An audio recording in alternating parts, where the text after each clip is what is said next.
Hello, everybody, and welcome to TheCreatives Podcast, where we explore creativity through conversation. Our guest today is Anmar Salman, who is an advocate for empowering men through individuality and curating one's style. In this episode, you can expect to learn about Anmar's background as a doctor. You can expect to learn about how Anmar approaches curating an outfit, practical ways about doing that for yourself, how to start, and how important it is to feel good in what you wear because of the importance of showing up and feeling in your best energy to perform or be there or contribute to whatever you need to contribute to. This podcast is brought to you by Pano Media. Pano Media is your trusted source for commercial video production, specializing in aerial cinematography. Pano Media is the powerhouse behind TheCreatives Podcast. Cameras, audio, lighting is all provided by Pano Media. So check them out if you haven't, and thank you to Pano Media for sponsoring TheCreatives. Our other sponsor is Midnight Hour Studios. Midnight Hour Studios is your blank canvas studio space where you can bring your creative ideas to life in this wonderful space in the heart of Ottawa. We have a discount code for you down in the description below. 25% off your first booking at Midnight Hour Studios. All of that information is down below. We hope you enjoy this episode. Please make sure to subscribe if you're not subscribed. Check out the podcast wherever it's available, wherever your favorite streaming platform is, whether that's Spotify, Apple Podcasts, or Amazon Music. It's also available on YouTube in 4K. Watch it full screen in your living room. Sit down with us, have a conversation. We also are trying a new set today. So if you're watching this on video, check out this new set. Let us know what you think. We're constantly experimenting, and we hope you enjoy this episode. We hope you enjoy this podcast. We hope it brings you value. And if it does bring you value, feel free to share it with someone you love. Spark a conversation about creativity with them. So thank you for being here and enjoy the episode. Thanks for being here. I appreciate your time. I love your watch and I love your outfits. So I'm pumped to kind of get to know you and what you're about and explore that. So I want to start off by reading a quote that I found that you have displayed on your pages. My focus is on empowering, not prescribing. Absolutely. I'd love for you to elaborate on that for us. Sure. So the word prescribing, I'm a family physician by day. And so I use that word a lot. On social media, what I see right now is a lot of do's and don'ts, a lot of rules, too many lists of, the 7 mistakes you are doing in your fashion right now, or the 25 style tips that you need to embrace. And I find that is just too limiting. That is really kind of boxing is like the shoulds and the shouldn'ts. And so part of my mission is to empower men. It's you could look good in whatever you want. It's about feeling that. It's not about following a set of rules where 1 to 10, and if I don't follow it, I'm going to fail. I think we set ourselves up for failure when we look at all these rules that are defined by other people. And so really my mission is to empower you as a regular man, an average person, just to be the person you want to be. I love that. The lists are crazy. There's so many. Here, 9 things. I watched one the other day, 9 shots you got to do on every shoot to get what you need to get. It's an obsession. I really find it's an obsession where, you've got the 48 powers of law, the 5 languages of love, the 10 commands. Okay. Yeah. Why do I need to follow all of those rules? And so, part of it is just, there's no rules. You set your own rules and the boundaries, you set them, and nobody should say to you what you should and what you shouldn't. It's more of, I guess in that sense, it's more of a feeling, right?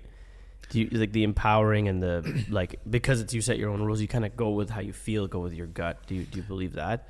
So it's all about your signature, and I think when you develop your signature look or style, persona, and how you want to be perceived, this is how I choose to show up. And if you choose to show up in a 3-piece suit, that's the person that you want to be in. And if you choose to show up with anything else, that's also your signature style. But then how you're going to be treated and how you're going to be perceived is up to what you present to the world. That's interesting. It's the outfit that someone wears, which our audience maybe doesn't necessarily know yet exactly what we're going to be discussing today. No, they probably do.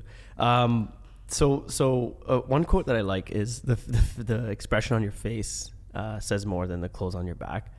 But I don't want to discount that outfits can't change how you're perceived, because I feel like interesting dynamic of like, it doesn't matter what you wear, it doesn't matter how you look. It's like, because there's the whole, everyone's trying to be accepting of absolutely everything, but I feel that maybe that's been lost and it's a bit messy, right? So the outfits and how you show up is in fact quite important. Maybe not necessarily to the people that you're with, but for how you feel, because that changes how you feel, right? There's two parts to this. Yes, there's, first of all, it complements each other. Mm-hmm. And so, yes, your smile, your persona, your confidence, and the way you look, it really complements each other. And so when we look at just how you present yourself by appearance, people could see through that within 5 to 10 minutes of you talking, or how you treat them. And so if you're basically, you know, like, this is the person that I'm trying to show, but then there's a facade, you know, that's, you know, there is a mask to it, then people are going to see through that mask. That's one thing. But I think for me, it's really, even if I'm having a bad day, and even if I'm feeling low that day, if I make an effort and dress the way I would like to dress, that's going to make me feel more confident, whether it's a suit, whether it's a jacket, or even a nice pair of shoes, throughout the day, that's going to have an impact on how you even walk. And I've noticed that, like, my walk, if I'm wearing a nice boots, a nice Chelsea boots, and the way you stride and walk, it has an impact on how you feel. That's crazy. It's such a subtle thing too, but I know how that's similar to how I feel like when I go get a fresh haircut, or a clean shave, a crispy white t-shirt, or whatever the t-shirt is, and you know, put on a watch and just go outside, and you're just like, I feel like I'm ready for anything. Sometimes I'll even get dressed to go to the gym, even though I know I'm going to go change my clothes when I get there and get all sweaty, but it makes me feel like I'm showing up there in a different frame of mind than I otherwise would.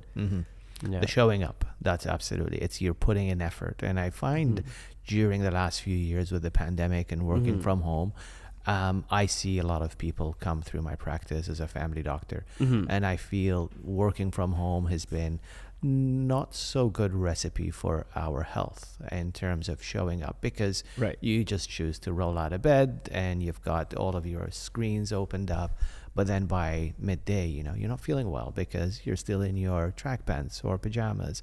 And so going to work, making that effort, definitely has an impact on you as well. Now, not to say that working from home is, you know, like, it's not a bad idea, but definitely I find a lot of people fall into that habit of just kind of like, oh, well, I'm at home. Yeah, absolutely. It's a tricky one, and it's one that I didn't pay much attention to until probably about a year ago when I started getting dressed. So, like, with our work, we create videos, we do video production. There's a lot of time spent editing, sitting at a desk and just like going crazy doing edits, and there's a lot of components to it, so it is time consuming. But my mindset changed, my energy changed when I would put on jeans to sit at my desk for 10 hours. I'd put on jeans, I'd get dressed, and I don't often wear a watch when I'm editing because it's a little bit annoying while it's against the keyboard, but it's pretty wild what it does, and how it just like sparks this different energy inside of you. And as I can see, you're very well dressed, and as what I know from my research before, you have taken this kind of passion and this thought process further a step, to the point where now you're kind of communicating this with people and you're advocating for it. And I'd love to hear about how and why did you do that, and how are you planning to accomplish it? Absolutely. This is a good question. And we talked about this, you know, just before the episode here. It's about the why of why we do things, and I definitely would like to know as well of your why. But I think there's an overlap between what you and I are doing. It is the networking, building the connections aspect. Being someone new to Ottawa, I find it really helps me establish roots in Ottawa. Ottawa is not a hometown for me, but I'm trying to make it home. Where are you from? Like, where did you come from before Ottawa? So before that, I was in Saskatchewan. Oh, wow. And before that, I was in Toronto. Wow. And I'm originally from Iraq. And so Canada as a whole is a new country, but Ottawa, I moved here a few years back. And part of it is really trying to establish roots. So through style, through talking about fashion, I found that, you know, going out to events and networking, it's great to build your professional network, your business network, your social network as well. But through that, I think men connect through that as well. You know, when you see someone wearing a nice suit or a nice tie, like, hey, I'd like to know what this is and where it's from. And that's a way how we talk to each other. And so I find it's a hobby right now. It's something that I would like to scale into more than just a hobby. Right. But again, it's a form for me to connect and empower other men. I love it. Off the cuff style. I love that. What does that statement, off the cuff, mean to you? So off the cuff is, I worked with my branding company, and really we went through different iterations, and then off the cuff was just how it rolls, but also it's unscripted. And again, you know, when we went back to those kind of rules and regulations and lists, and like off the cuff, it's unscripted. You can be who you are as long as you have a signature style. And so today I chose to show up with my white shirt, my navy suit. This is my signature look. And anyone who knows me knows that this is my look. How many white shirts and navy suits do you have? I have a lot. It's fine. And so every time I go to shop for suits, the guys that I work with are like, okay, we're moving away from blues. We're moving away from navies. You know, we want to embrace more colors. And it just kind of always gravitates to that. You know, it's a comfort, but it's also my style. And when we look at Tom Ford, for instance, you know, he's always in that signature kind of white shirt, white collar, open shirt, and a black suit. That's his signature style. And so this is for me, you know, this is kind of like the white and the blue. I embrace it. It seems to be a common theme with a lot of people who are in these like pretty high up positions of leadership and power or whatever they've created. They often wear the same thing. Yes. All the time. Yeah. And I don't know if it's a matter of just like, I don't want to call it laziness, but in a way it's just like their brains are occupied with other things. So the outfit is really not a concern, maybe. I don't know. No, I agree with you. If you follow the movement of minimalism and becoming a minimalist, you know, they definitely focus on that. So yeah, people, you know, like Steve Jobs or Mark Zuckerberg, you know, they have the same t-shirts, they have the same black t-shirt and outlook. Because in our life, and especially nowadays now, you have to make a lot of decisions. And so the last thing you want to decide when you're waking up in the morning is, okay, what do I do this way? I mean, yes, there is an effort. There is kind of like a structure to it. So my wardrobe, you know, I've got the whites and the blues shirts, and then I've got the blue suits lined up and everything. So it's easy for me just to pick. And then, yes, because that's one less decision. I do put an effort, and so the effort definitely counts because that's what makes you stand out. So the effort is, you've got the accessories, the pocket square, you know, there where it's just a little bit of an effort there. The watch where it makes you stand out, but you keep the base, and this is my base. It's the white and blue. I love it. I love the effort. The effort is great, and to circle back to my why for doing this. So the podcast it's a passion project. This is similar to how you kind of endeavored into fashion as a passion project on the side of, you know, you said you're a doctor, a family physician. I am. Which is, I'd love to learn more about that, but we'll get there in a bit. But the why here, so video production is my primary focus. I have a video production company that we're building and developing, and we're really kind of in an interesting and unique position because we understand film techniques, but we also understand the videography, social media, YouTube space. And my goal was to always blend the two and provide high-level cinema quality production at scale. So the podcast was an opportunity. This is the third podcast that I attempt. So the past two, the furthest I made it was 8 episodes. This one, I've stopped counting publicly because I don't want to put stress on the number, because I got really caught up when I was like right before a milestone or a perceived milestone. I stopped for a while because I was just like, I don't know, I couldn't push past. I felt like I hit a wall. So the podcast was just a place to have fun, to be creative with lighting. As you can see here in this set, we don't need to go this crazy and do a 6-point lighting setup with an artificial sunlight through blinds coming in, which our viewers now know the secret. But it gives us an opportunity to experiment and have fun. and there's no pressure, there's no client, there's no budget, there's none of that. I hope that one day the podcast becomes this kind of entity that is a business where we can have a team that does get paid and all this stuff, and it would be great. But for now, passion project. It's taught me so much about audio, which is a thing that I'm passionate about. Audio. I love all sensory inputs personally, but audio in particular is a cool one, and it challenges you to understand something that's like non-tangible, and it also, on the other end of it, it challenges you to like look at how you speak and improve that. And there's a lot of layers to it. So there's the production, there's the hosting side of things, there's the communicating, and the why is because the challenge is exciting for me. So it's definitely a challenge. It's definitely a scheduling and logistical challenge to make it all happen in between the busy schedule. So that's kind of the why. That's why we do this. It's beautiful. For fun. It's beautiful. Yeah. What Thank about you. the creatives, or the creatives we talked about? Well, most people miss the second. The brain kind of Yes. cancels it out. That's because the original one was taken. So if you have it, please give it to us for free, and we'll sponsor you. We'll tell people you're a sponsor. The creatives was kind of it was birthed because I saw a lack of a platform for people who are creative, for people who are endeavoring and blazing a trail in their respective industries or their respective fields, or creating fields out of nothing, which I've never met anyone who's kind of like a fashion kind of influencer, but targeted at a different demographic, like older men, maybe professionals. People like you are the reason why I started this, because there was no platform for these people to talk about what they do and show the world what they do, and also share their insights with the world. And I was getting all these connections. My network was growing, and I was like, screw it. Like, I got to do this. So things kind of did fall into place.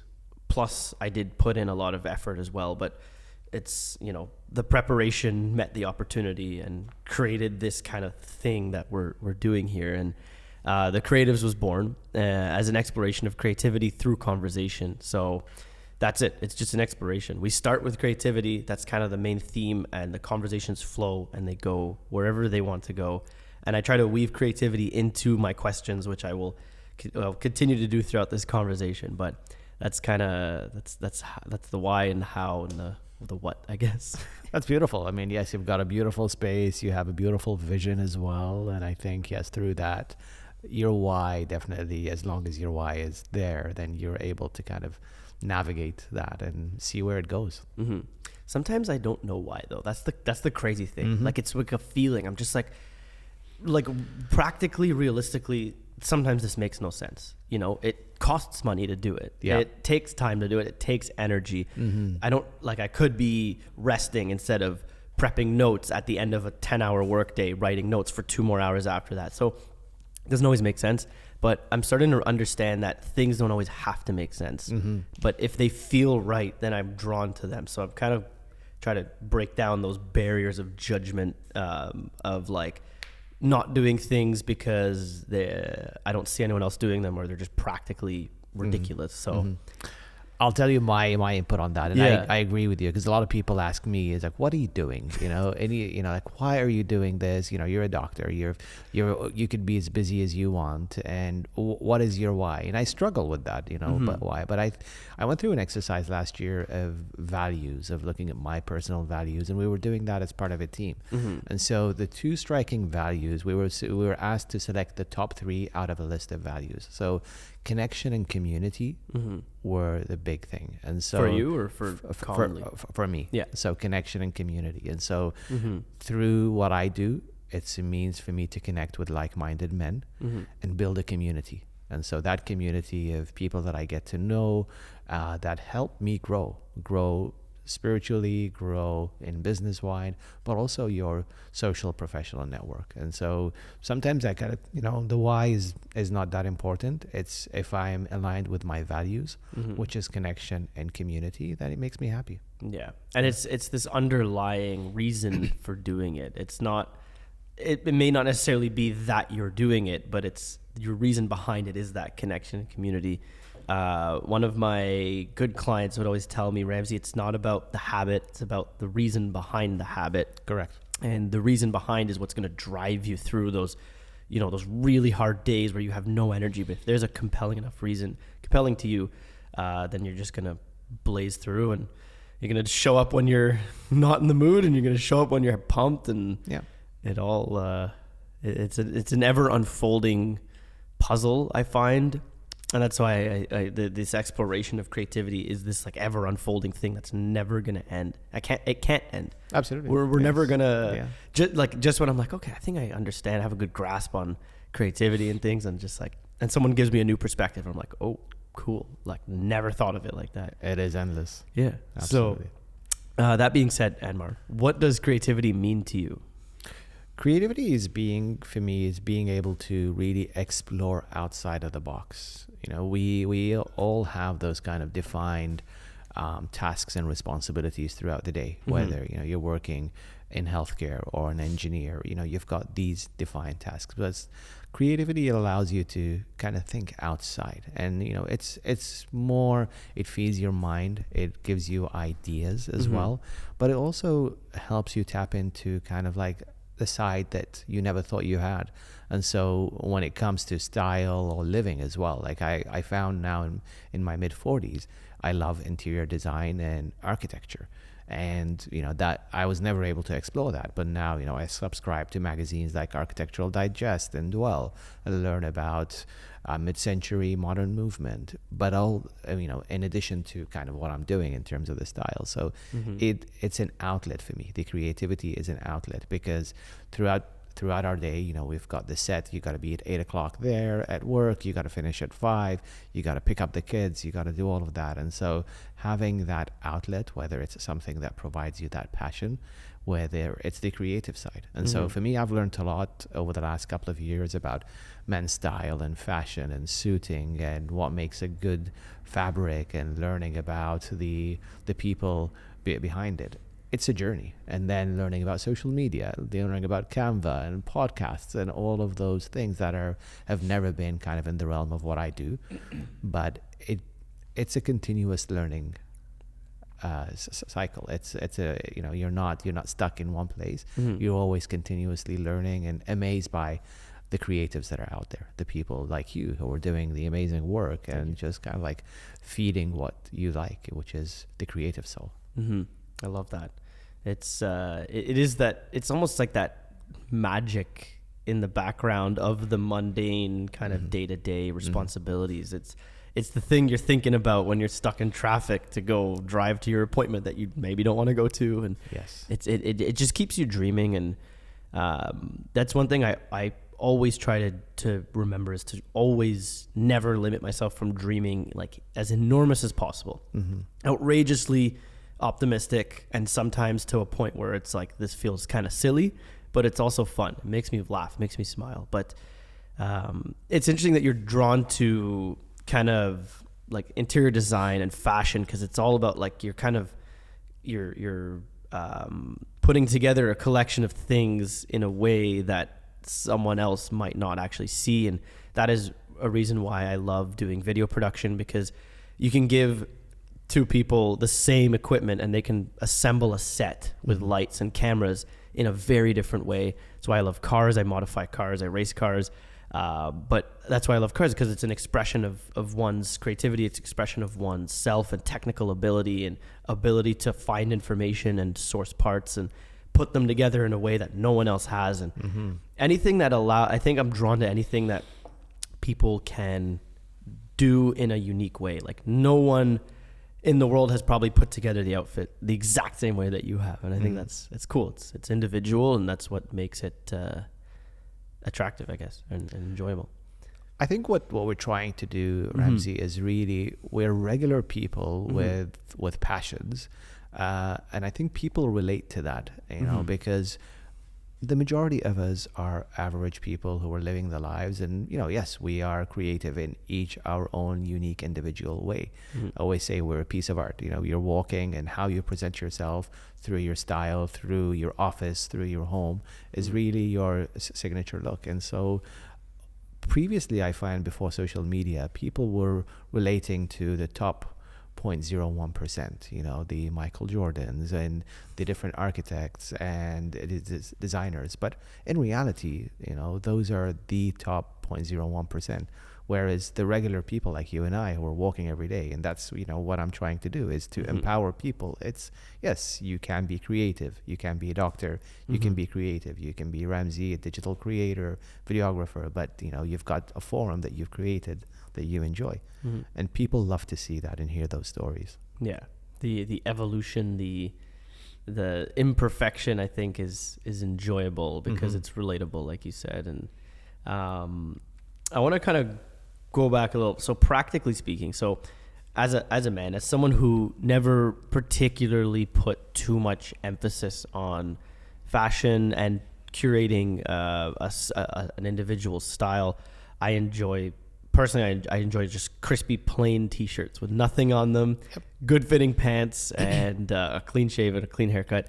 But as I grow up, as I kind of evolve into my professional career, I'm starting to understand the value in it. But I want to kind of ask you practically, how do you begin? How can one begin to embark on that journey of, you know, like curating a style? Because shopping can be, as you know, it can be overwhelming. There's a lot of marketing wizards at work just bombarding you with things. It could be boring. It could be expensive. You could be there with your wife or your partner, and she's at stores that you don't want to be at. So I feel like in general, men maybe just don't care about shopping because they've had bad experiences. So how can you begin? How can we kind of move away from that towards having an individual style and curating that? Okay, so here's my top 5 lists. Yeah. I'm joking. We're not going into those lists. Yeah, there's my top 5 list for how you should be enjoying shopping. I think really it's looking at role models. For me, it's, you know, who do you aspire to be? And so I always reference, you know, David Beckham, for instance.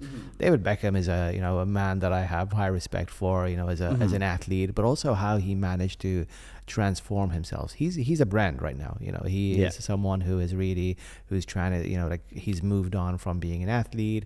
He's more a manager now, but his style, it's always on point. That wasn't always the case. Right. If you've ever followed Beckham. I watched his documentary recently. Yes. So he was just this kid, you know, with a lot of money. Absolutely. Yeah. But then he managed to really change that style. I think for me, the point is I worked with a couple of managers who were really kind of role models for me, and they influenced who I, you know, like the style and what I wanted to be seen. So because they emphasized on, you know, you're going to a meeting, you're going to be representing me. And so if you're representing me, I need you to look a certain way. And so that kind of like, you know, instilled the idea. My father, looking at his pictures from university growing up in Iraq, everyone was like made to measure suits. Wow. University, you know, he was in university, you know, and then undergrad. That's cool. And everyone was in suits, made to measure everyone else. So you look at that, like, these are the influence people have.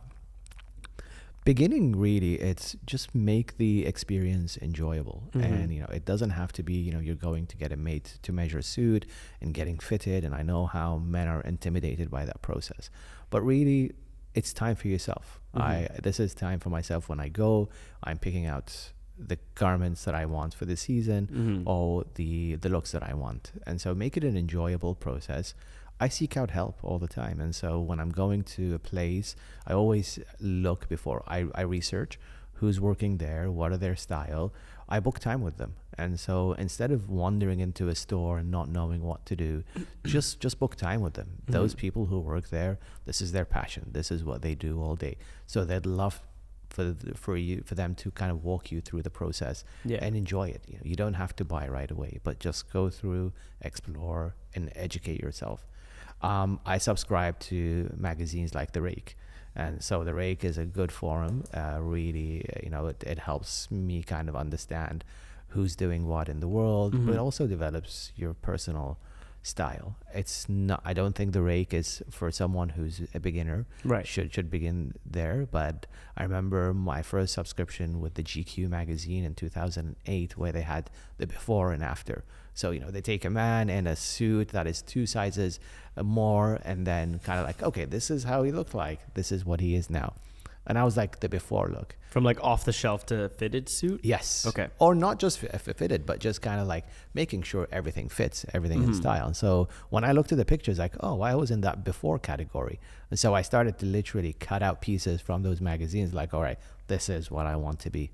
And it's a gradual learning process. Now I enjoy the process. I book time. I go to a few places like Suit Supply, Monroe, the Third Sun in Ottawa. I book time. And when you book time, you're going there, you're choosing things, and it's an enjoyable thing. To dial it back even simpler. So you're established in your career. You're a professional. You've been, you maybe have the funds to do this. So how can someone who's a young professional in their 20s, they don't have necessarily a lot of money to spend on curating a personal style and having these kind of like one-on-one sessions. How can you start like in the simplest way possible to embark on this journey? Does it start with the inspiration, or like how do you like actually go and start making it happen, putting these outfits together and curating a style? That's a good question, Ramsey. I mean, yes, absolutely. I mean, but then right now there's a lot of options, like there's a lot of budget options that you could really start with.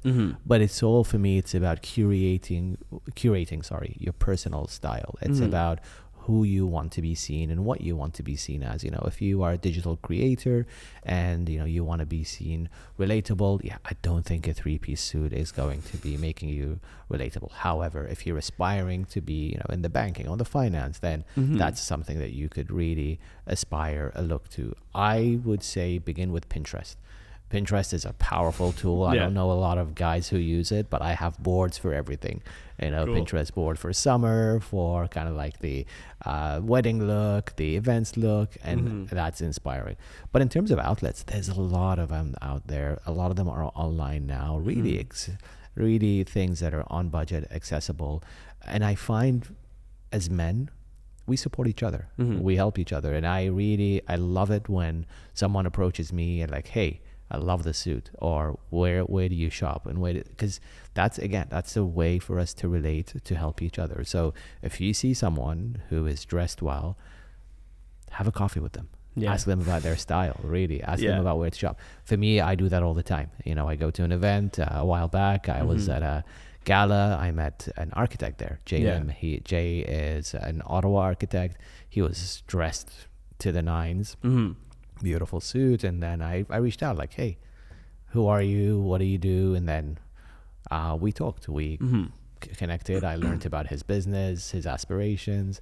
But I think going back to your question is you can really tailor what you want on a simple budget, where there's a lot of outlets that are available, whether online, and predominantly there's so many online right now. I don't want to endorse any brand online, but I think there is. But it goes down to what is the look and the signature look that you want to be seen as. I like that. It also is a point to, if you see someone doing something, whether it's an outfit or any form of expression, whether it's a car, and you see that there's a lot of effort put in, this is clearly not ordinary. This is clearly not an off the shelf item. If you compliment that, it opens a conversation. It breaks down any barrier, and then you can be friends. I've been kind of immersed in the automotive space for over 10 years, and it's the same thing. If I see a nice car, I like your wheels, I like what you've done here. Yeah. Oh, thanks. Like the face lights up. It's like immediate. They're like pumped because they worked their ass off to make that happen. They must have spent money that they, could have been spent on other things. They put time, they put effort. And I love that instant connection over kind of this in the world of like customization, whether it's personal or on a I think interior design is probably in a similar space as well with that. And that's a good point as well when you mention when you compliment someone. I think we always tend to make the mistake of we compliment each other on the color of their eyes or their hair, but it's these are things that they did not choose. Right. But if you compliment someone on the effort of what they did, and I find that is a way we talk to each other as humans. It's the effort that you've put in. And 9 times out of 10, people aren't going to say, hey, yes, I'd love to talk about it. Yeah. Or as you said, their face would light up. Absolutely. I mean, everyone wants to be recognized for their effort. Everyone wants to be praised. I feel like it's kind of, it's a survival thing. Like that when you do something good, the pack likes it. And then you keep going, you know, I'm talking, I don't know, my mind goes back to like times where we were running around in bushes naked and hunting animals, and come back with an animal and everyone be like, yeah, like we can eat, we're gonna live. And absolutely. Then you do it again because of the fact that you know people love it. And that's why I feel like social media is an interesting space. I try not to demonize it, but I have many difficult thoughts and weird relationships with it because I'm growing up in it as it was birthed, because it's hard to say whether are you doing things for the praise, are you doing things for the platform, are you doing things because you love them. I often analyze the fact that every time I go on there, I want to buy something, which I don't like, because I'm like, oh, maybe I'll buy this camera, maybe I'll buy this. I'm like, no, yes. I'm here to just entertain myself, but I'm apparently shopping now every time I go on. So I kind of lost where I was going with that, but I'll move on from that point. Anmar, I want to just kind of learn a little bit about you and your background, kind of like your origin story. You mentioned briefly that you went from Saskatchewan to Toronto, or other way around, but you're from Iraq originally. So I'm kind of curious about like the chapters of your life, kind of how you ended up here in Canada. Absolutely. Yeah. I moved to Canada in 2006. I'm originally from Iraq. I was born in Algeria, actually. Nice. But originally my parents are from Iraq. I grew up a big chunk of my life in Iraq and the UK as well. I left Iraq in 2005 after the war and studied in the UK. Nice. And then Canada, I arrived here kind of out of the blue. It wasn't on my plans, but I always remember coming to Toronto in August. Should we? No, you're good. You're good. Yeah. So landing in Toronto in August, it was beautiful. It was summer, it was bustling. You got fooled by the summer. I know. It was amazing. All the skyscrapers. Yeah. As a kid coming from the Middle East, like, this is the dream. Yeah. I loved it. And so, but what I loved about Toronto and Canada as a whole is the multiculturalism. Yeah. It's, you can be who you want, and you can see people from every walks of life and different diverse backgrounds. And nobody cares. Right. And, but you're able to have a meal from north of Italy to a meal from south of India in the same street. But you're also experiencing the festivals. And so, I lived in Toronto for over 6 years. I still consider it home. I love it. I love going back there, minus the traffic, which everybody complains about.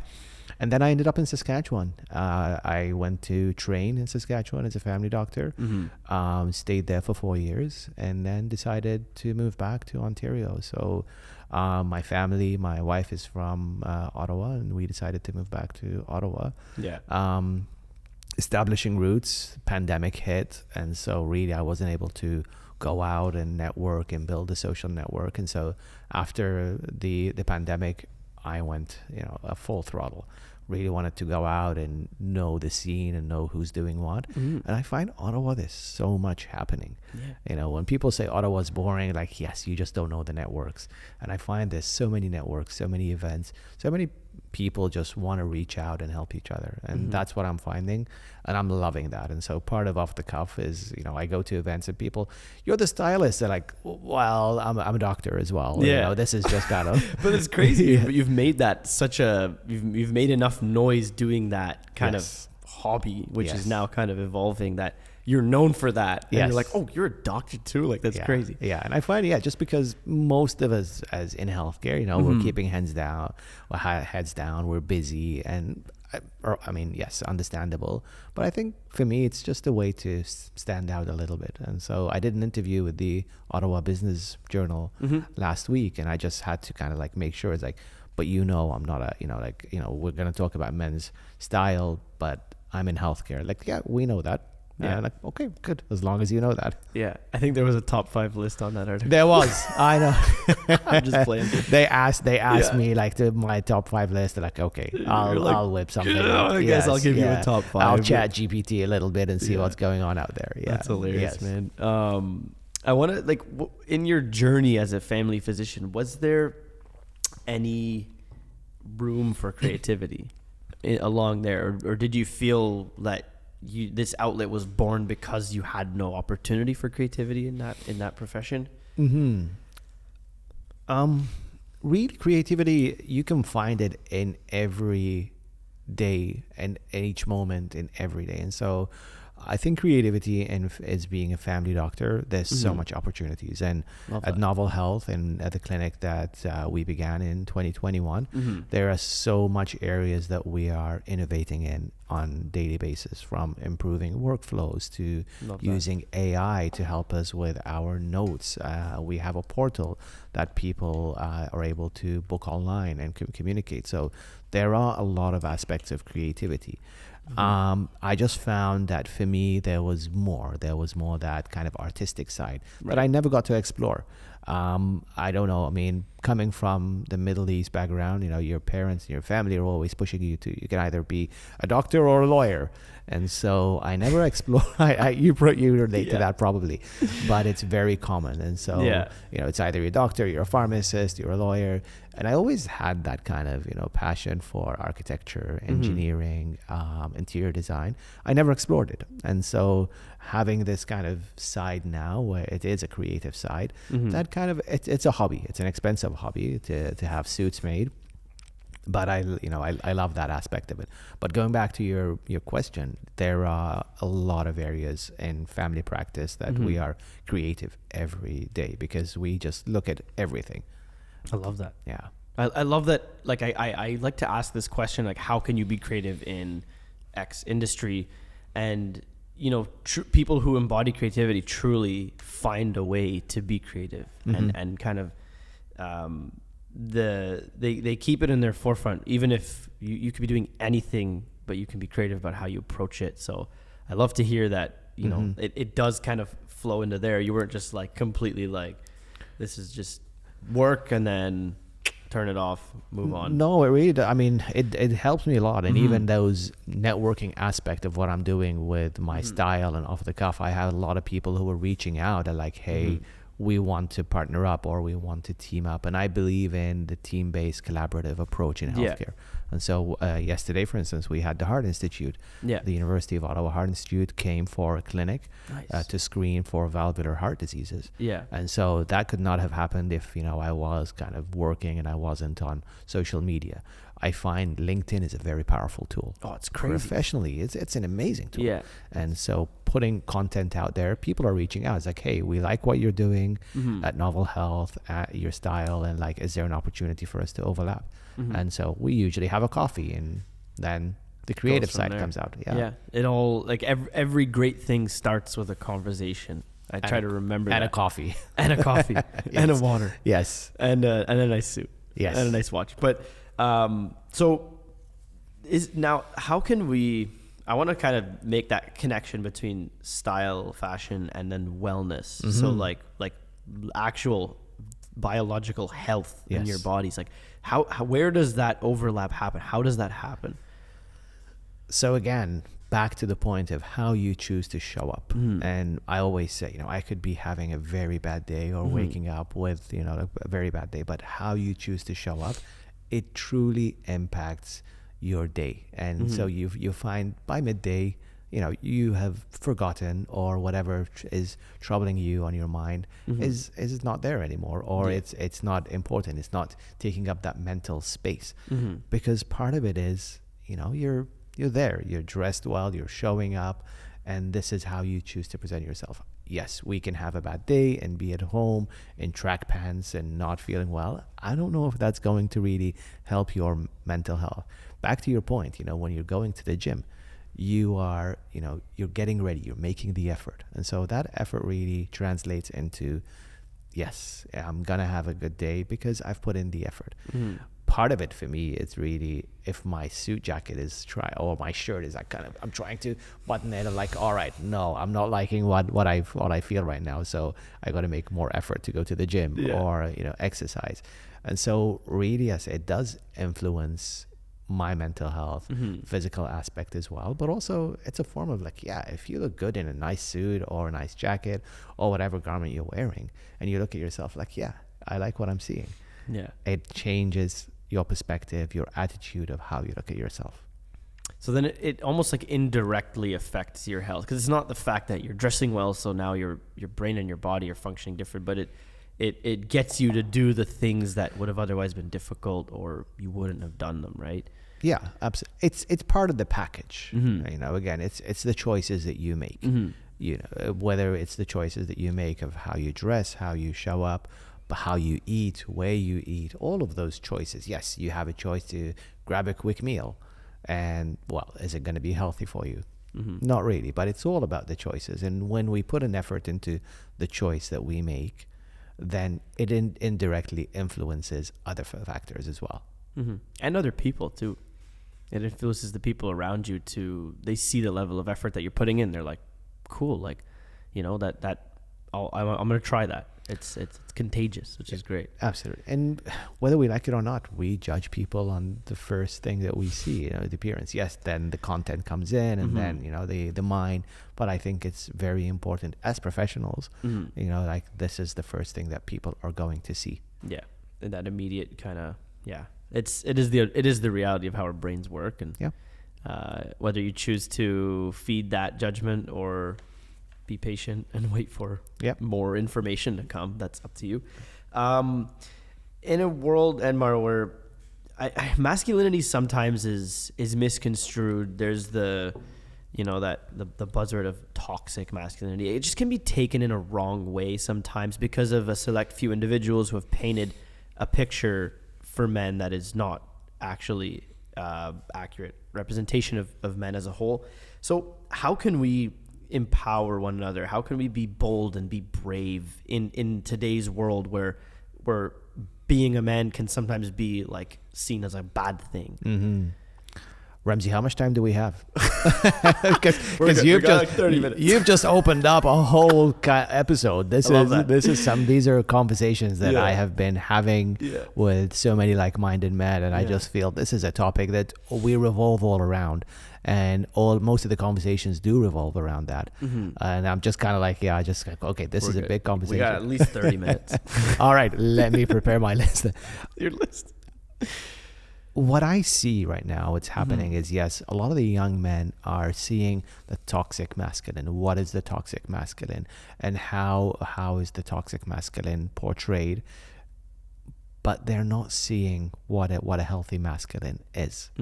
And so I had this chat probably a couple of weeks ago with Thomas Cumberbatch. I know Thomas. Yes. So, cool dude. Yeah. Again, the networking aspect, I connected with him through a mutual friend. No way. And we talked about this. And so we're going to have a chat about this as well. It's, you know, he is a creative mindset. He is a father of 4. He's built so many businesses. And he's just striving for more and more. He is a man of faith. And so I don't think a lot of young men growing up get to see those healthy examples. They get to see the toxic examples, and the unhealthy examples make it out on social media, and they're very loud and boisterous and in your face. But what we're trying to do, and probably that's the mission that you and I and Thomas and the men alike who are out there, is like, there are healthy ways. And being healthy way is, yes, looking after yourself, because you need to look after yourself to look after others. And so community, building a community of like-minded men who support each other and help each other, being able to focus on your physical health as well.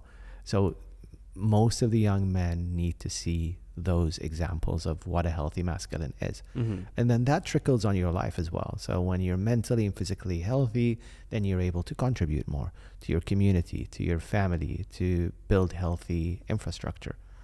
But then if you're starting from a toxic mindset, you're not going to go anywhere. No. And it is unfortunate that sometimes, like, social media, one of my problems is things are taken out of context way too much. So someone could say something which is at the end of like a 20-minute story, and it's taken out of context. But I don't know. It's just an idea that I think about it, because I like the idea like of this energy that we have as men. It's very powerful, and I find that a lot of the things that we interact with in society, at least people in my demographic, they almost sedate that energy. They make us feel a little bit, it's a weird sedation, whether it's through playing on sexual desire or playing on lust or just like want for superficial things. All of it as a collective, I find it doesn't make us stronger. It makes us kind of weaker in a way. So I like to focus on things and I like to talk about this with my friends about, like, just like bring to the surface these conversations about, you know, things we should and shouldn't do as men, things we should avoid as men to kind of take care and nurture that energy that we need. And I really like what you said about, you got to take care of yourself first to then have the energy to contribute and take care of your family, your community, and your friends and all that. So, yeah, it's an ongoing conversation. I'm glad that it's something that you're thinking about and going around and talking to people about. And it is. And I think, you know, part of it is I'm using the platform of style and fashion to build a community of like-minded men. There are a lot of communities of men, you know, like Connor Beaton, Man Talks. There's other groups as well that I really I follow online. A lot of them focus on the mental aspect, on the cold plunges, on the meditation. That's fine. You know, that's something that they excel in. But I think for me, I'm trying to create a commonwealth of men around style. And I'm hoping that, you know, like the conversations that I'm having with you and men in Ottawa is to create a forum for us where, yes, we can have an evening and have a chat like this and learn from each other, because there's so much learning that we could learn from each other. We all come from unique backgrounds. And then that's how we grow, is by listening to each other. And sometimes, you know, friends or people, men, we call each other out. They're like, no, this is absolutely not acceptable. You shouldn't be doing that. Yeah. I think that's really important to, I know it's bad, but to like the people that you're close with and that you love, to not blindly, I personally do not blindly accept. If I see something that someone I love is doing that's detrimental to them, I'm going to tell them. Yeah. And I don't know if that's a you know, maybe a bit of an extreme approach, but it comes from a place of love, and it comes from a place of, like, you know, wake up, like listen to your body, listen to your mind, and like just like realize what the damage that might be done. So I think it's important to, you know, push against each other in these spaces to just like make us grow and disagree and have these important conversations, rather than just this weirdly nuked world or nerfed world where everything's just super soft and we beat around the bush and we don't actually say certain things. And there's this whole birth of this language that softens the blow of uncomfortable topics, which is, it just makes me laugh, honestly. It's I hear you. Funny, Let me ask you, Ramsey. Yeah. You know, as a young man in the community, what do you feel men need right now? Because that's going to help me. I mean, I'm probably a few years older than you are. And so really helps me kind of understand where kind of, you know, men that we can help each other. Men need to control their consumption of indulgences, whether that's social media, whether that's porn, whether that's just looking at women. And men need to exercise frequently, because that is those two things. There's a number of other habits that you can adopt on a daily basis, but if you take care of your body through exercise and you take care of your mind through being aware of what you're consuming, it lets you nurture and explore that energy inside of you, rather than giving that energy away to these various things. You're now harnessing that energy and you're channeling that energy into your work or into your relationships or into your craft, whatever that may be. So I'm a huge advocate on exercise. I only I loosely exercised throughout my life, but once around the age of 25, 2 years ago, I decided to take it seriously, get into running. I'm still not a marathon runner. One day I'll get there. Nice. But, you know, exercise and looking at it as like, this is as necessary as sleep and food and water. I have to do this. I at the end of a long day of work, the last thing I want to do is go and do a hard workout. But I do it anyway because I tell myself, you have to do this. And it has allowed me to kind of discover this whole new energy, because it takes your mind away from the boring, mundane day to day. It lets you realize what your body's capable of doing and how incredible our bodies are, and how you can just grow your body and get stronger by picking things up and moving. And so that's that's what I feel that all people, not just men, women need it too. I know women's bodies work a little bit differently. They may not necessarily be able to like push as hard as men all the time. I know rest kind of works into that as well. But yeah, exercise and restraint. Yeah. Good points. Yeah. Thank you. So this is more of a fun one. If you had to have, and this is going to maybe drive you crazy, but you may have already answered this. If you had to have one outfit for the next year, yes. I think you're already wearing. I think I'm wearing it. Yes, absolutely. I thought this was going to be a hard question, but after talking. My navy suit, either a peak or notch lapel.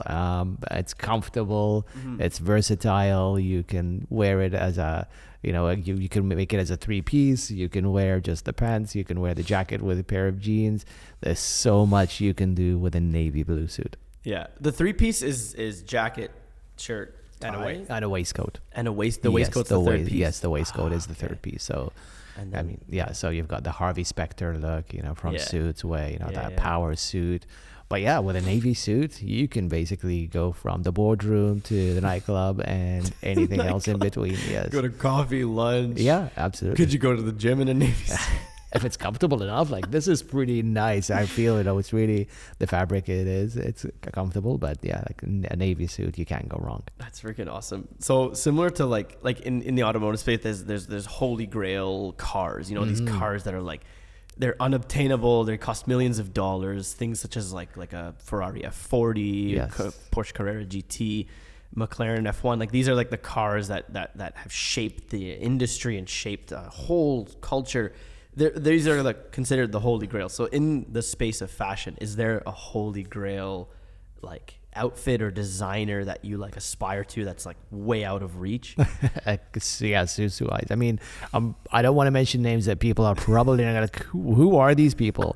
Again, it depends on your style. Okay. Some people go for a Tom Ford suit for $7,000.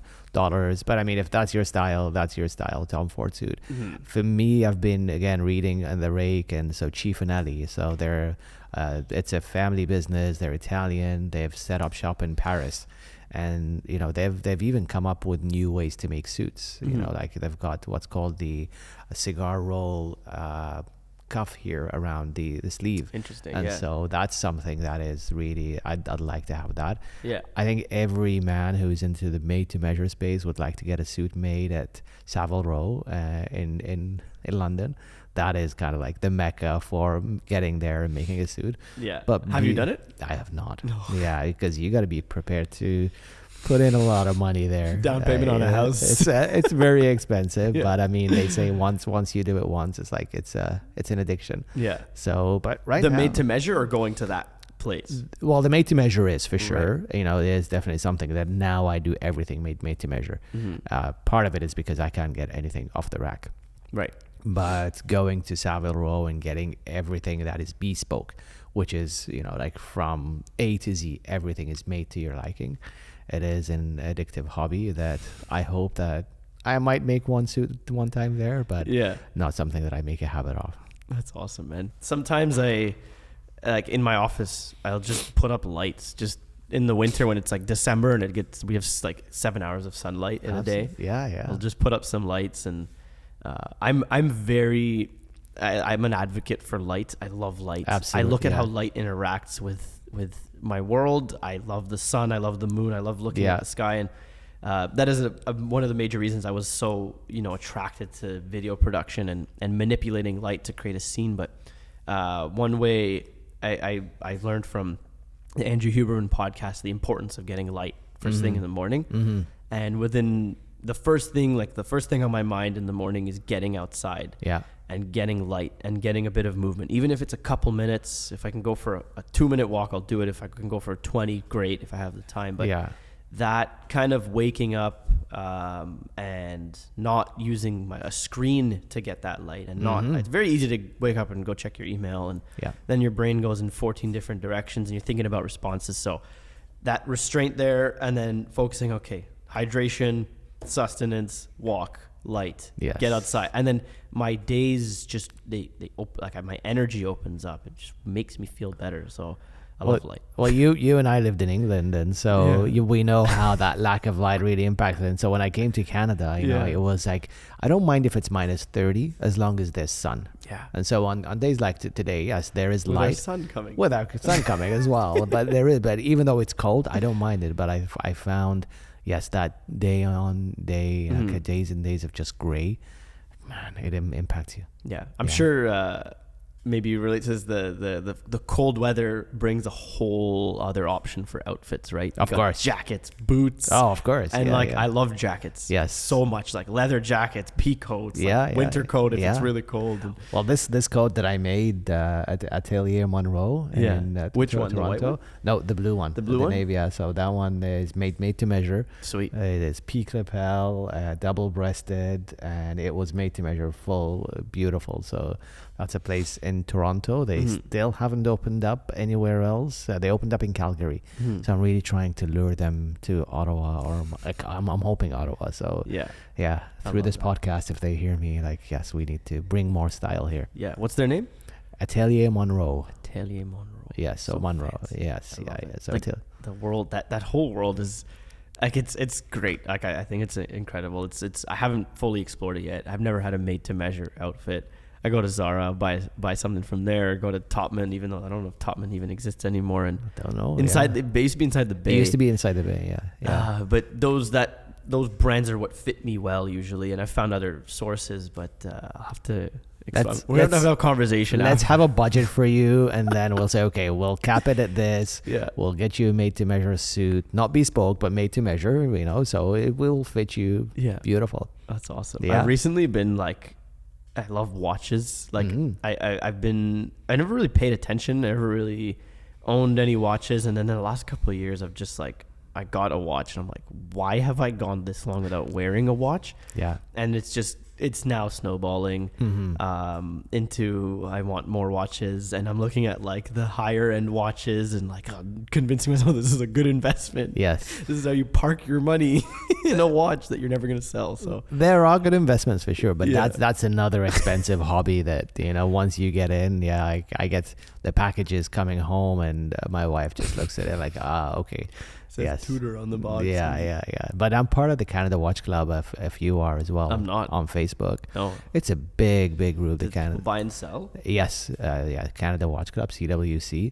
And it's a great group. It's a very supportive group, and, you know, the buy and sell and auctions, and, you know, you get references and endorsements, and it's a really it's a good group to be part of. And I now I have pieces that I don't sell, but I have pieces that I'm always kind of like, I use it for a few months, I sell it, I look at another one and buy it. Yeah. It's never ending. It's so much. And it's hilarious because it parallels all other, you know, people, like hobbies, you know, like I relate to the automotive space. I have myself and a couple of my friends who modify cars, and it's like they'll spend 2 years building up the car and thousands of dollars and hundreds of hours, and then they'll be good. And then a year later, I'm going to change it. Yeah. I'm going to change it. Yeah.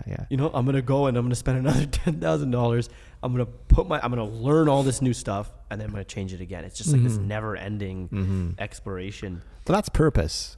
You know, for me, it's purpose. Yeah. I find a lot of us, when we are not feeling well or we're feeling down, it's because there is no lack of purpose. And I think as men, you know, we talked about masculinity, as men, we need to have purpose. And so that purpose, you know, whether it's building a car or training towards a marathon, we need to have that purpose. Yeah, that's a beautiful, beautiful point. Anmar, I'm curious, do you ever look into the women's side of fashion, or just kind of look at the contrasts in that space? Or is it kind of, you're not necessarily focused on that? Not really necessarily focused on it, because that is a different world by itself. And that's something that I think they are more creative in that sense. As men, and when it comes to men's style, we're very traditional and classic. And I think that's my approach as well. It's keeping it traditional and classic, because we don't need to be boisterous. You know, like as I mentioned earlier, it complements who you are as a man,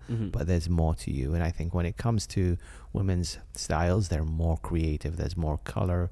There's more vibrancy. The market definitely is much bigger than men's fashion. So really, I've never dabbled into it. I mean, I know of it. I know of different brands, and I have a colleague of mine. She's into style and fashion as well, and so we talk about it. But she could talk about the history of that Louis Vuitton bag and how much it cost of because that is like the used market for handbags for women. It's a big industry. Yeah. And similar to like the watch similar market. to the watches, where you can buy something 15 years ago and now it's like 10%, well, I mean, not 10%, 10 times more increase in the price. So that is a different ball game. Yeah, it's another world. Yeah. Tell me a little bit about the other two pieces that you've brought here on our back shelf. If you've been watching, and if you're watching the podcast, if you're listening, we have a rack. Anmar has a couple jackets back here. So yes, absolutely. So I'm gonna start with the first one. That was a semi-bespoke, made-to-measure suit that I did with Rami at Third Son Tailor. So if you're not aware, but he is a gem in Ottawa. Yeah. So Third Son Tailor is downtown. He is, of course, the third son of the business. That's why he called it. Cool. But it is semi-bespoke. So you choose the fabric. The services he provides are amazing, and I love that because I always tell him he's not in sales. Rami is someone you can go there for a couple of hours, have a scotch, and he'll talk about style and fashion 10 times more than I do. And then we got to make this, and we had a conversation as well. And we did an episode, kind of a chat as well. Yeah, I saw that. Not as great in terms of audio and video, because this is a studio. Yeah. But I'm hoping that we could work towards that. Yeah. And so that's the first piece. The second one, I made it for summer at Monroe, so Atelier Monroe in Toronto. And it's peak lapel, double-breasted. The fabric is moleskin, and so real moleskin. It's it's kind of in between velvet and wool, and so it's breathable, it's comfortable, it's versatile. And for summer, that for me, I got inspiration from Beckham. Nice. He had kind of a jacket like that. I was like, this is something. And that's, a versatile jacket that you can wear with a pair of jeans or in summer, or chinos, or you can pair it with a pair of black pants and go to a ball. Sweet. And the third one is that overcoat we talked about. It's a winter coat made to measure in double-breasted as well. Peak What's lapel. the double-breasted? Pockets? So double-breasted is basically the buttons and how they button. So this is single-breasted, but a double-breasted, they go kind of on top of each other. Oh, okay. And so you've got kind of like two sets of buttons. Is it always one side that overlaps the other, or do you pick that? Yes, it's always. So for men's, it's always kind of the left going on the right. Cool. Yes, so that's always the case. But for instance, this one, no, it's a single-breasted, and the lapels are either peak or notch. So this is a peak lapel, which kind of like goes there, and a notch lapel is just a regular like that that brown one there. So that blue one, I get a lot of compliments. I did get inspiration from a gentleman called Jason Sarai. He is a stylist in Vancouver, who he is a role model as well. And then he was wearing kind of similar color, like, oh, this is beautiful. So that's why we inspire each other, we help each other out. And Jason and I have talked, and I'm hoping to get him to visit Ottawa at some point as well, and maybe get some men out as well for an evening with him. That's awesome. Yes, I love that. Before we kind of wrap this up, Anmar, is there any kind of advice that you can impart to young men who are not even maybe tuned into this as a realm? I have a list. Top 5. The networks. I cannot emphasize how much the networking and being able to connect with other people helps you develop professionally your business, but also your style as well. And again, after the pandemic, I started to go out. I'm part of few professional networks in Ottawa. It is really nice to go into a place where people, but you have the opportunity to kind of like look at who is there as well and learn. And so that is something that I truly help. But the main point is reach out. You know, like as men, we, as you mentioned, we like to talk about our cars and our suits and our watches and the things that we are passionate about. And so if you see someone who is dressed well as a man and sitting in a cafe, and I've done it so many times, where it's like, hey, this is a nice watch, by the way. And then we end up talking about everything from work to family. And so reach out as a man, have a role model, you know, have someone kind of mentor you and teach you. I'm happy to do so. I'm happy to kind of allocate time and sit down with young men who are aspiring to kind of to go into a career and then want to have kind of like a second look at how they're being seen through their attire. I'm happy to do so. So are you kind of like, do you want to move towards being like an advisor in some way, or where you help people on a one-on-one? Is that what Off the Cuff is going towards? That's probably somewhere that is going to go and kind of like my exploring. But right now I'm just happy to help and empower men. Yeah, I love that. Just talk, have conversations. Absolutely. Just like this one. Yeah, exactly. Yeah. Any message to future Anmar that you'd love to leave?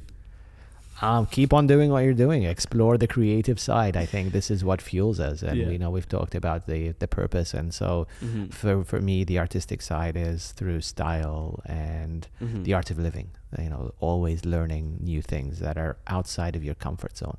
I can be spending my days learning about medicine and health, and I do that. But I think learning about something that is completely outside of your profession just fuels you more. Yeah, something that you're a beginner at. Absolutely. Is always fun, because the only way to go is up. Absolutely.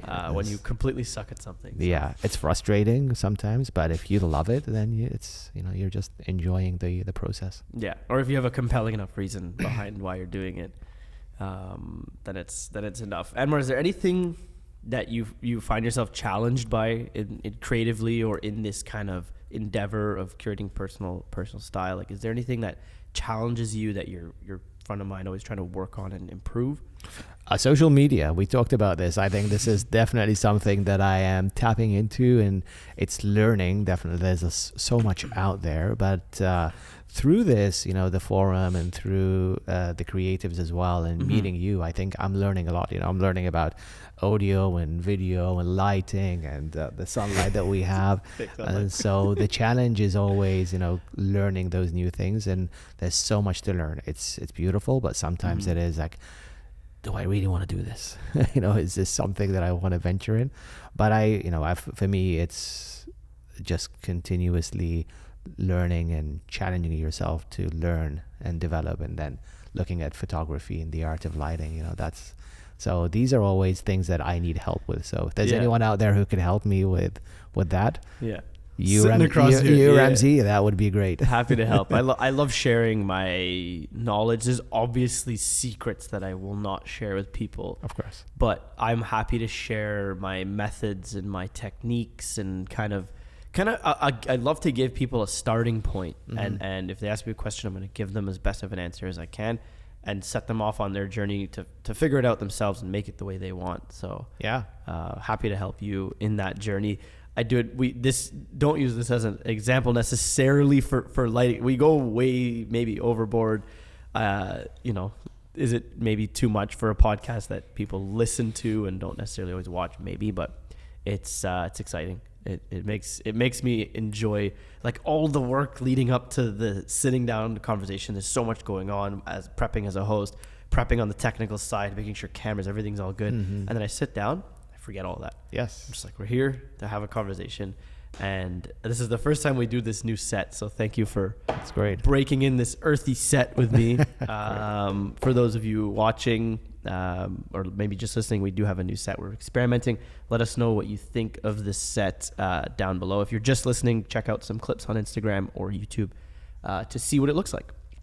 So Anmar, thank you. Ramsey, it's a pleasure. That was an excellent conversation. I feel like I'm gonna have to spend. I'm not have to, but I'm like already like I want to buy a suit now. I'm gonna buy a fitted suit. I'm gonna talk to Anmar after this episode about we're gonna do it. Doing this. Yeah. So we'll make a few more videos, and then we'll buy a $7,000 suit from that place in London. No, we don't need to start there. No, we'll start at 700. 700. Yeah. Perfect. Yeah. I love that. Yeah. So I'd just like to close up this episode by thanking you for listening.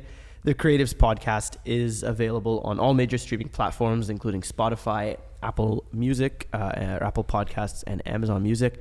It's also available on YouTube in 4K resolution for you to watch. If you're just chilling in your living room, you want to throw it up on your TV. And we post clips to social media on Instagram, and we'll make our way to the other social platforms eventually. So the podcast is, of course, sponsored by Pano Media, who powers the production.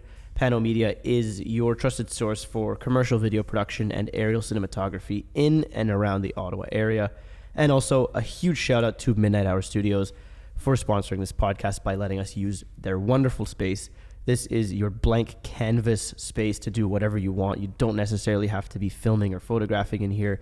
You can host small events in here. You can host meetings. You can do anything that your creative mind can imagine, obviously respecting the space. So there's a lovely discount code for you, 25% off your first booking down in the description. So check that out, and make sure to subscribe to the podcast, because you may be listening, but you might not be subscribed. So subscribe. You'll see the episodes first. It helps us out a lot. Share it with someone you know. Share it with someone you love.